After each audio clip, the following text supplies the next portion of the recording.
Hi అండి, welcome back to Jessie cooking recipes. ఈరోజు మనం గుడ్లు పులుసు ఎలా తయారు చేయాలో చూద్దాం. ముందుగా 3 గుడ్లు ఇలా ఉడకబెట్టుకొని ఒలిచి పెట్టుకోవాలి. తర్వాత ఒక మిక్సీ జార్లో 4 మీడియం సైజ్ ఆనియన్స్ వేసుకొని మెత్తగా గ్రైండ్ చేసుకోవాలి. 2 పచ్చిమిర్చి కట్ చేసుకొని ఉంచుకోవాలి. తర్వాత స్టవ్ ఆన్ చేసి ప్యాన్ పెట్టి ఆయిల్ వేసుకోవాలి. 1/2 టీ స్పూన్ పసుపు వేసుకొని 2 ఎగ్స్ ఇలా ఒక్కొక్కటిగా దోశ వేసుకోవాలి.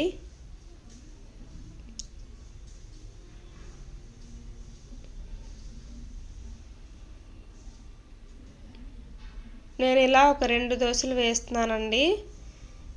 మీకు వద్దనుకుంటే ఒక 2 ఎగ్స్ ఎక్స్ట్రా ఉడకబెట్టుకొని ఉంచుకోవచ్చు. ఈ పులుసు చాలా టేస్టీగా ఉంటుందండి. సేమ్ చేపల పులుసు ఎలా ఉంటుందో అలాగే ఉంటుంది. ఇలా 2 ఎగ్స్ దోశ వేసుకున్న తర్వాత పక్కకు తీసుకొని ముందుగా ఉడకబెట్టుకున్న 3 గుడ్లు వేసుకొని ఫ్రై చేసుకోవాలి. ఇలా ఫ్రై అయిన తర్వాత ఒక ప్లేట్లోకి తీసి పెట్టుకుందాం. తర్వాత ఈ ఆయిల్లో ముందుగా మనం గ్రైండ్ చేసి పెట్టుకున్న ఆనియన్ పేస్ట్ వేసుకుందాం. ఆనియన్ పేస్ట్, 2 పచ్చిమిర్చి కట్ చేసుకొని వేసుకుందాం.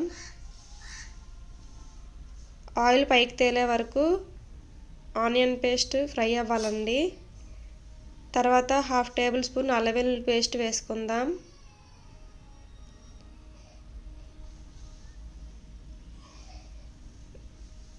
అల్లం వెల్లుల్లి పేస్ట్ వేగిన తర్వాత 1/2 టీ స్పూన్ పసుపు, 1.5 టేబుల్ స్పూన్ కారం, 1 స్పూన్ సాల్ట్ వేసుకొని బాగా కలుపుకుందాం.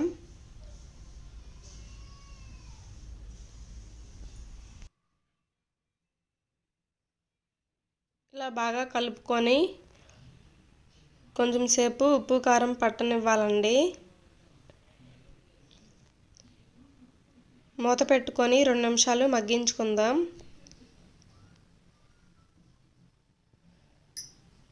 రెండు నిమిషాల తర్వాత ముందుగా ఒక చింతపండు నానబెట్టుకుందాం. చిన్న నిమ్మకాయ సైజ్ అంత చింతపండు అయితే సరిపోతుంది. నానబెట్టుకొని ఇలా రసం తీసుకొని అందులో వేసుకోవాలి. వేసుకొని మూత పెట్టుకొని మరిగేంత వరకు వెయిట్ చేద్దాం. మరిగిపోయిందండి. తర్వాత గుడ్లు వేసుకుందాం.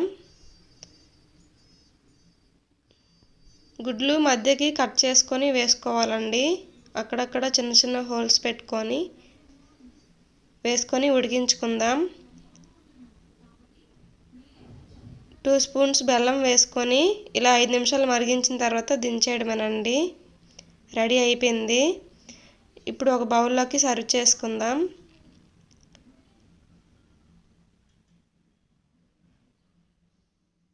సూపర్గా ఉంటుందండి గుడ్లు పులుసు. అంతేనండి, రెడీ అయిపోయింది. ఈ రెసిపీ మీకు నచ్చినట్టయితే నా ఛానల్ని లైక్ చేసి షేర్ చేసి సబ్స్క్రైబ్ చేయండి.